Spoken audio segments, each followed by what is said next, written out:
Hi. Hello, everyone, and thank you so much again. I'm here today with Lindsay Piper.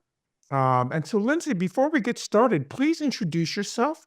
If you could share your pronouns and tell your audience a little bit about who you are and what you do, what your work is. Yeah, absolutely. So, yeah, my name's Lindsay Piper. I use she and her pronouns. I am a white cis woman. I have medium red hair just past my shoulders for anybody who likes a visual description. I wear glasses. And for, my professional experience is kind of wide reaching as I tried to figure out what I actually wanted to do with my life, right? Some elementary and early childhood education, emergency management. And then for about the last 10 years, I've been working in disability rights advocacy and services. And for about the last 5 of those years, I've been able to focus all or part of my time on pursuing advocacy and providing comprehensive sexual health education for IDD populations and for populations that support IDD communities, and also violence prevention and sexual liberation and advocacy within the IDD community. Yeah. Those are all really important topics, right? And you today during your session, you spoke about how we empower sexuality and how we foster inclusion and healthy relationships for individuals with IDD. Now, you know, you've shared about why that is so prevalent and why it's happening now. Why do you think this is such important information for service providers to know, to embrace, and actually really implement into organizations and with the people they support?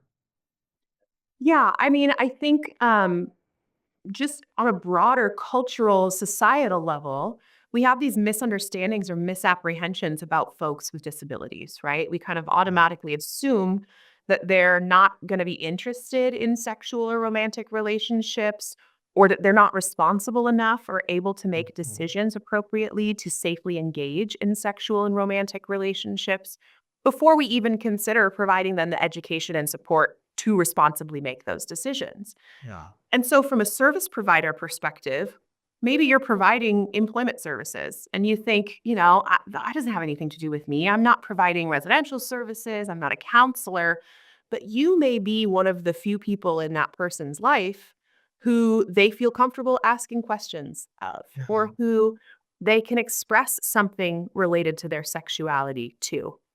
And so having this training and understanding of the pursuit and importance of sexual liberation, the importance of sexual freedom for folks with IDD, and how to have those conversations in, um, a non-judgmental and affirming way is really important, even if you don't feel like your work necessarily directly relates.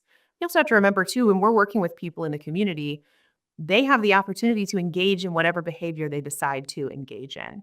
And if we're not understanding the importance of sexual liberation and the lack of sexual health education that a lot of folks with disabilities have not gotten as they were growing up, we may be surprised by behaviors. We may automatically think some behaviors they're engaging in are malicious or predatory in nature. And the reality is that's most likely not the case. And so by having this education, we may put ourselves in position to better support the folks we're working with, to better provide behavioral support, and to help the folks that we're working with to achieve fulfilling and well-rounded lives that include sexual liberation and sexual and romantic relationships if they so choose.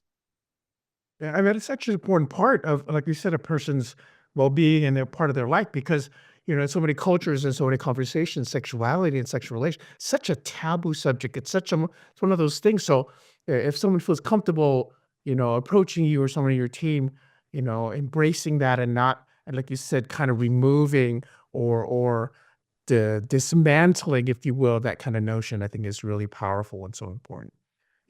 And I think sexuality and how someone express themselves sexually in terms of their identity, their expression, etc., those conversations, it's such an authentic place of being, right? And I think that's something that is so part of a person's human nature. What, speaking for yourself, Lindsay, where has been a place where you thought you could be your authentic self, or places that you felt like, to your point, being able to have those kind of conversations? If so, how did it impact you in your work? And what was it about the workplace or the culture that allowed you to be so free? Because like you said it, you may not be comfortable speaking about certain things because of the setting or the culture that's already been established. What has been a place or kind of the considerations as to why you were able to be so authentic in places?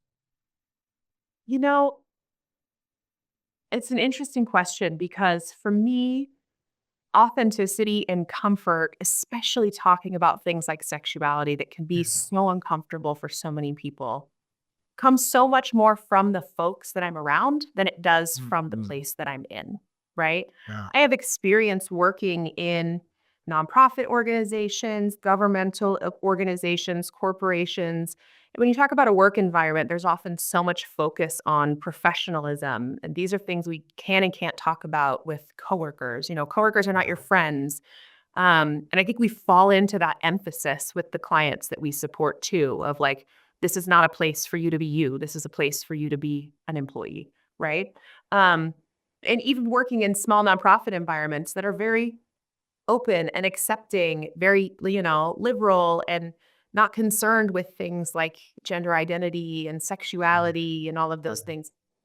I still think it's more about the people. And if we can be people that provide that non-judgmental communication, that's how we create that environment. And being in that environment, being around those people helps you be more successful across the board. If I'm not worried about, is someone going to find out, that I'm pansexual? Is someone going to find out that I'm in a sexual relationship with somebody? Is someone going to find out this thing about me that I'm scared for them to know because I don't know how they'll treat me after the fact?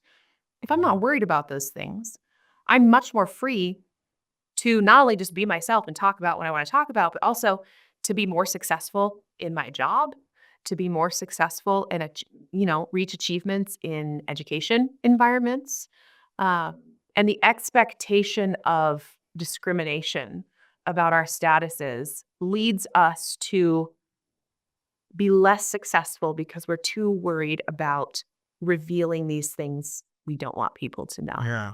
That acceptance and those people around you that accept you open the doors for your success and your fulfillment because you just don't have to worry anymore. Yeah. And the crux of the conversation is talking about sex and sexuality is hard, right? And it's some of those things that it's not a everyday occurrence or a natural thing. In your experience, have you found that individuals who identify as being part of the LGBTQ plus community find it more difficult to talk about sexuality and sexual relations because there's that other layer, right? So you can talk about it, but then it is not part of the kind of natural conversation, a certain thing. So in your experience, is that something that's been people who identify as part of that population, that community, is another layer of having difficult conversations around their sexuality? Yeah, I mean, I think I have the benefit of having these conversations really regularly in professional Yeah, settings. I give seminars on sexual health education and sexual liberation and supporting healthy relationships for folks with IDD. And so I'm constantly having these conversations in professional settings. And so in that context, no. But I think in maybe contexts that are not directly related to sexuality or sexual health education, we have a tendency to assume heterosexuality and cisgenderism is the norm. And yes. when you feel like you are a part of the norm, it feels normal to have conversations about your relationships, about your family with your coworkers. But when you feel othered, when you feel like you're not in the quote unquote in crowd because you identify as homosexual or because you are transgender or for whatever reason, it doesn't become second nature because, again, you're worried about that judgment. You're worried about how people are going to react. You're worried that if you talk about your relationship, people are going to find out you mean your same sex relationship or your non monogamous marriage or whatever. And that worry prevents people, I think, from opening up and making the Yeah. important connections with other people around them before they know where those people stand. And we often just Yeah. don't find out. Yeah. And you make a point about how people who are heterosexual or cisgender, that tends to be the quote unquote norm, right? And so many organizations may not have as much experience with the LGBTQ plus community, whether it be someone on their team or that they hired or people they to support. So what advice, ideas, or strategies would you have for either an employer or a service provider who may not be very familiar with the LGBT plus community, but they want to learn more and they want to be some more supportive? What would you say to them? How can you say, here's how you can make someone feel more welcome? Here's how you can kind of create a more supportive culture to amplify that experience? Yeah. I mean, I think it can be really kind of small changes within organizational Mhm. structures can start that process. Even looking at, we talked about cisgender and heterosexual people feeling like they're the norm. That's often reflected in organizational policies. When we see Right. organizations have maternity and paternity leave, just changing that to parental leave can reflect to people that we understand that not all families are a mother and a father, right?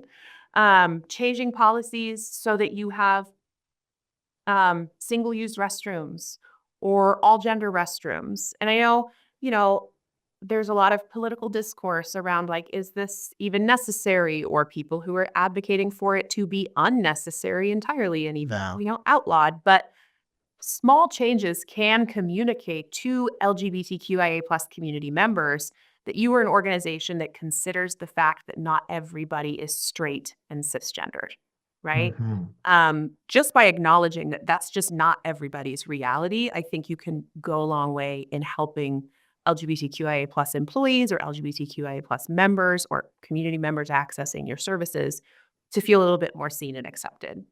Yeah. Beyond that, I always really strongly encourage folks to reach out to organizations in their area that specifically work with LGBTQIAs plus populations. They can be community centers, they can be training centers, they can be any organization that works with that population and form those relationships.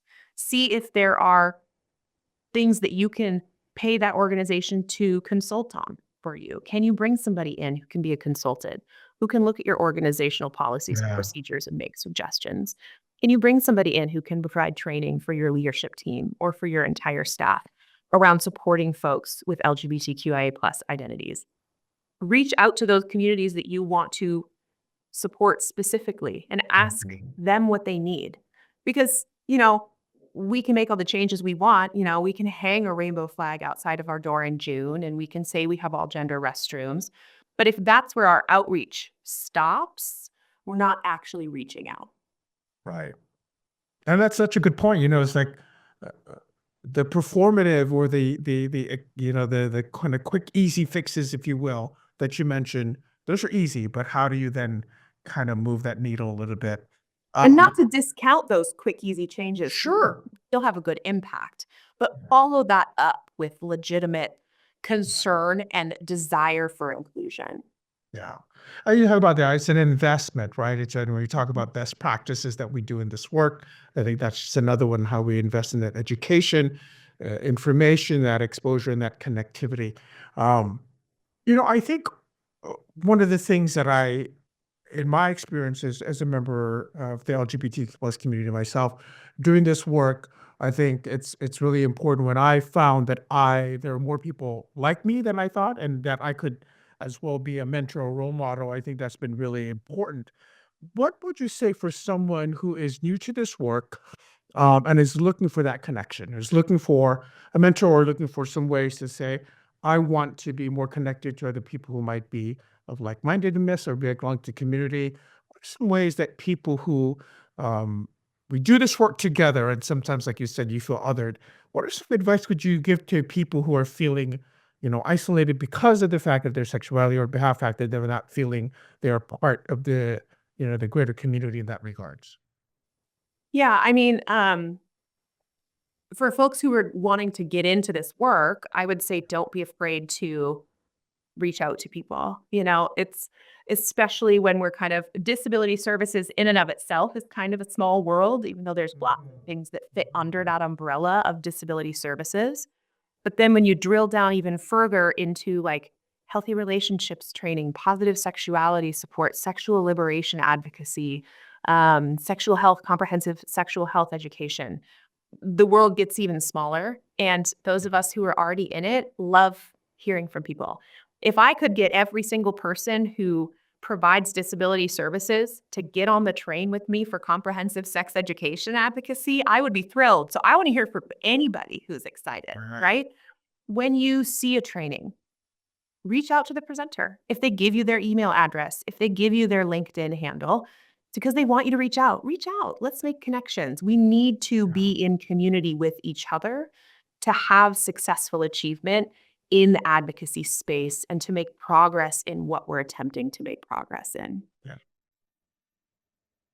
I love it. And just, there's so much language and legislation, and even the thought about nothing about us without us. And just Mhm. remember that the about us, and a lot of it includes people who are part of the LGBTQ plus community. So, Absolutely. um, if is there anything else that you'd like to share with our listeners today that we haven't covered or talked about?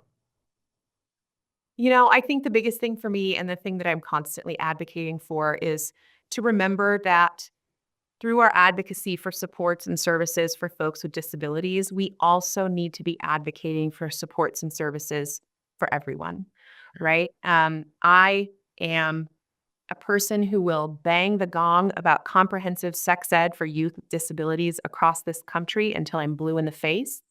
I cannot do that in isolation of advocacy for comprehensive sex education for everybody. That Mm. cannot exist in a vacuum. Because if everybody with a disability is really well educated on sexuality, that's great. But if everybody around them lacks that education, they're still not going to make a lot of progress. So we have to remember that we can't work in a vacuum. We can't advocate in isolation. And we've got to make community with people outside of our circles that are advocating for other populations, that are advocating for similar or same goals for other folks outside of the disability community. Commune with, um, you know, sex workers and sexual liberation advocates. Commune with Black and Indigenous advocates who are looking to change policy that infantilizes and over-sexualizes Black and Indigenous populations. Commune with advocates for immigrants who are trying to change immigration policy and who are trying to create more intellectual and inclusive spaces for people who are immigrating to this country from other places. Because that advocacy bleeds into other places. It's not just about us and disabilities, it's what we focus on, but we can be resources for each other, and we can learn so much and be better in our chosen advocacy by commuting with everybody else. Right. Well, you'd be a great resource for people. So, how can people connect with you and learn more about your work, Lindsay? Yeah, I think LinkedIn is kind of the best place. It feels silly. I don't know. I kind of feel weird being like, hit me up on LinkedIn, but I think it's great. It's great social media for specifically professional connections, and that's where I kind of post up about the work that I'm doing, and I'm just Lindsay Piper on LinkedIn. People can email me. My personal email is lindzpiper@live.com. And I'm happy to hear from folks. I want people to reach Right. out. So, Lindsay Piper on LinkedIn, Lindsay with an A, Yes. Lindsay Piper. So, thank you so much for LINDPiper. joining us today, Lindsay. Really appreciate the conversation, and so much to learn and so much more for us to do. So, thank you so much. Thank you, Wally. It's a pleasure to be here.